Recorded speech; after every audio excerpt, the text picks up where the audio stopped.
Gabrielle, bonjour. Bonjour. Alors, on va dire, jusqu'à maintenant, j'ai reçu une dizaine d'invités aujourd'hui. Là, vous êtes celle qui va peut-être un petit peu, entre guillemets, me déstabiliser, parce que je suis en face d'une professionnelle, plus professionnelle que moi quand même. Puisque vous êtes chroniqueuse, on va le dire, à la télévision, à CNews. Et que là, ben, vous avez ce livre, donc Yes Kids. Vous pouvez nous dire ce que ça raconte un petit peu? Alors Yes Kids, aux éditions Fayard, c'est une réponse au livre No Kids, qui est un pamphlet dénataliste. Et moi, j'ai été très triste de constater qu'aujourd'hui, on dissuadait les jeunes femmes d'avoir des enfants. Il se trouve que j'ai une famille nombreuse et c'est une vraie joie.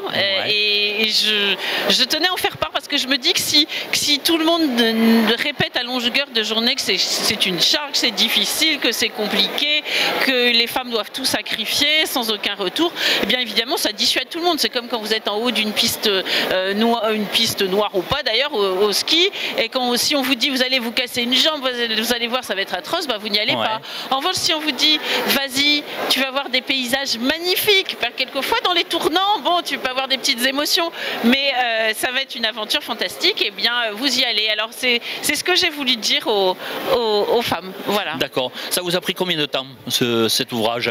Alors ça m'a pris, j'ai bien mis 1 an à l'écrire, pour être tout à fait franche, parce que je suis très occupée par mes activités journalistiques, même s'il y a un peu de synergie, parce que vous savez, j'écris des chroniques sur CNews, enfin elles sont comment dire, déclamées, si j'ose dire, mais c'est des chroniques orales, mais elles sont préparées. Je garde toujours une trace écrite, donc ça a servi pour certains chapitres de base.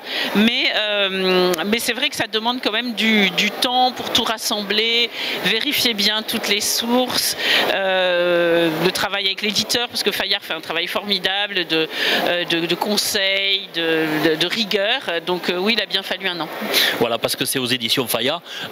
Vous avez édité d'autres livres également, comme par exemple Méfiez-vous de la France bien élevée. Enfin, il y en a eu d'autres. C'est une autre passion, en plus du journalisme, d'être chroniqueur. Oui, alors c'est vrai que bon, le métier des journalistes et d'écrivain se répondent. Alors moi, j'aime bien toutes les thématiques familiales, mais aussi enracinées. C'est pour ça que je suis très flattée et honorée d'être interrogée par Aveyron TV. Alors j'ai écrit par exemple un livre qui s'appelle Les Enracinés, nous sommes tous des héritiers. Je crois que j'y parle de l'Aveyron, si je ne me trompe pas. Et pour moi, en réalité, c'est des thèmes qui se répondent. Vous savez, on dit que les écrivains, ils écrivent toujours le même bouquin. Ben, c'est un peu vrai.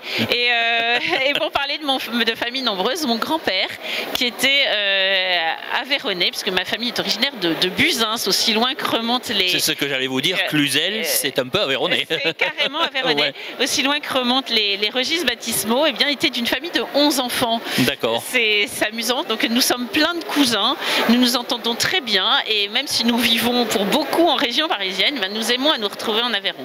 D'accord. Vous aimez à revenir ici dans le territoire aveyronnais, avoir cette coupure avec le monde parisien et tout ce qui est médiatique et tout ça, comme CNews et tout? Alors non seulement j'aime, mais je pense que c'est extrêmement utile, parce que vous savez, quand on vit à Paris, on est assis dans un studio de télévision, on peut être vite déconnecté de la vraie vie. Et puis aussi, quand on vit à Paris, encore une fois, on a l'impression que tout tourne autour de Paris, qu'il ne se passe rien en dehors des périphéries. Et d'ailleurs, quelquefois, c'est un reproche qu'on nous fait. On nous dit, mais attendez, arrêtez de parler sans arrêt de ce qui se passe à Paris. Donc je crois qu'il est vraiment important d'aller dans cette France profonde, c'est pas péjoratif, que j'aime beaucoup cette France rurale qui est quand même malmenée aujourd'hui, vraiment malmenée. Tout à fait. Et les gens, ils sont tellement sympathiques et puis plus calmes. Vous savez, il y a un énervement, une agressivité qui est propre aux grandes villes et à fortiori de la région parisienne. Et quand je vis ici, je suis toujours subjuguée par la gentillesse des gens. En plus, les tables aveyronnaises, voilà, c'est important. De quoi faire une chronique sur CNews sur ça. Alors, les farsous, les pascades. Ma grand-mère faisait des pascades, la foisse, les tripous. J'aime les tripous, pas complètement consensuels, etc., etc. Alors aujourd'hui, justement, pour sortir en dehors du cadre du livre, par rapport à CNews, quel regard ont les gens quand vous les croisez comme ici sur un salon? Quel regard ils ont par rapport à la chaîne qui parfois est malmenée?